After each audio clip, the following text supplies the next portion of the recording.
কুমারখালী থানা বিএনপির আহ্বায়ক হচ্ছে জনাব নুরুল ইসলাম আনসার ভবানী, যিনি অসুস্থ, সদস্য সচিব লুৎফর রহমান। কোনো বিষয় বলতে হলে ওনারা দুইজনই প্রেস বিজ্ঞপ্তি দেবেন, কিন্তু অত্যন্ত দুঃখের বিষয় আমরা দেখেছি যে ওনারা দুইজন ক্যামেরার সামনে বা কোনো বক্তব্য দেন না। দেনকে যুব দলের সভাপতি অ্যাডভোকেট জাকারিয়া মিলন। অ্যাডভোকেট জাকারিয়া মিলন আনসার সাহেবের পুত্র হতে পারেন, কিন্তু উনি বিএনপির নেতা না, উনি হচ্ছে যুব দলের আহ্বায়ক।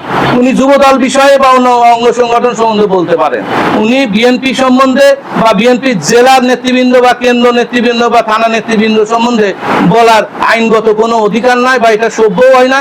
এটা হচ্ছে কোনো মানে আচরণের মধ্যে, ভদ্র কোনো আচরণের মধ্যেও পড়ে না। আমার এই সম্মেলনের মাধ্যমে এই অনুরোধ থাকবে যে যদি বিএনপি সম্বন্ধে কোনো ব্যাখ্যা দিতে হয় নুরুল ইসলাম আনসার ভবানী অথবা লুৎফর চেয়ারম্যানই দেবেন ওনাদের পক্ষে। কারণ এটা তো আর কোনো পৈতৃক সম্পত্তি না বা ব্যক্তিগত প্রপার্টি না যে আমি পারলাম না আমার পুত্রকে পাওয়ার অফ অ্যাটর্নি দিলাম, আমার প্রতিনিধি আমার সন্তানকে দিলাম, এটা নয়।